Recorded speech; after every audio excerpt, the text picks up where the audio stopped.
ಬಿಪಿಟಿಪಿ ಅನ್ನೋರಿಯಾ ಸೊಸೈಟಿಯಲ್ಲಿ balcony blaster ಬಿದ್ದು 7 ವರ್ಷದ ಬಾಲಕನಿಗೆ ಗಾಯ. ರಚನಾತ್ಮಕ ಲೆಕ್ಕ ಪರಿಶೋಧನೆಗೆ ನಿವಾಸಿಗಳ ಒತ್ತಾಯ. ಗುರ್ಗಾಂವ್ನ ಸೆಕ್ಟರ್ 102ರಲ್ಲಿರುವ ಬಿಪಿಟಿಪಿ ಅನ್ನೋರಿಯಾ ಸೊಸೈಟಿಯಲ್ಲಿ 2ನೇ ಮಹಡಿಯ ಬಾಲ್ಕನಿಯಿಂದ ಪ್ಲಾಸ್ಟರ್ ತುಂಡು ಬಿದ್ದ ಪರಿಣಾಮ ನಿಕುಂಜ್ ಎಂಬ 7 ವರ್ಷದ ಬಾಲಕನ ತಲೆಗೆ ಗಂಭೀರ ಗಾಯವಾಗಿದೆ. ಬಾಲಕ ನೆಲಮಹಡಿಯಲ್ಲಿ ಆಟವಾಡುತ್ತಿದ್ದಾಗ ಪ್ಲಾಸ್ಟರ್ ಬಿದ್ದು ಅವಘಡ ಸಂಭವಿಸಿದ್ದು, ತಕ್ಷಣ ಆತನನ್ನು ಆಸ್ಪತ್ರೆಗೆ ದಾಖಲಿಸಲಾಗಿದೆ. ಸದ್ಯ ಬಾಲಕನ ಸ್ಥಿತಿ ಸ್ಥಿರವಾಗಿದೆ ಎಂದು ತಿಳಿದುಬಂದಿದೆ.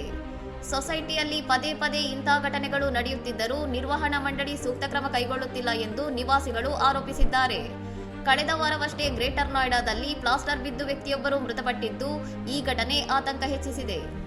ಬಿಪಿಎಂಎನ್ ವ್ಯವಸ್ಥಾಪಕ ನಿರ್ದೇಶಕ ಶ್ಯಾಮ್ ಸುಂದರ್ ಪ್ರತಿಕ್ರಿಯಿಸಿ, ಹೂವಿನ ಕುಂಡಗಳು ಮತ್ತು ಎಸಿ ನೀರಿನ ಸೋರಿಕೆಯಿಂದ ಪ್ಲಾಸ್ಟರ್ ಹಾಳಾಗುತ್ತಿರಬಹುದು ಎಂದು ತಿಳಿಸಿದ್ದು, ದುರಸ್ತಿ ಕಾರ್ಯದ ಹೊಣೆಯನ್ನು ಆರ್ಡಬ್ಲ್ಯೂಗೆ ವಹಿಸಲಾಗಿದೆ ಎಂದು ಹೇಳಿದ್ದಾರೆ. ಇದಕ್ಕೆ ಪ್ರತಿಯಾಗಿ ಪ್ರತಿಕ್ರಿಯಿಸಿದ ಆರ್ಡಬ್ಲ್ಯೂಎ ಜಂಟಿ ಕಾರ್ಯದರ್ಶಿ ಮಮತಾ ಸಿಕ್ರಿ ವಾದ್ವಾ, ವಾರ್ಷಿಕ ನಿರ್ವಹಣಾ ಶುಲ್ಕ ಪಾವತಿಸಿದರೂ ಸುರಕ್ಷತೆಗೆ ಗಮನ ನೀಡುತ್ತಿಲ್ಲ. ಇಡೀ ಕಟ್ಟಡದ ಸ್ವತಂತ್ರ ಮತ್ತು ಸಮಗ್ರ ರಚನಾತ್ಮಕ ಲೆಕ್ಕ ಪರಿಶೋಧನೆ ನಡೆಸಬೇಕೆಂದು ಒತ್ತಾಯಿಸಿದ್ದಾರೆ.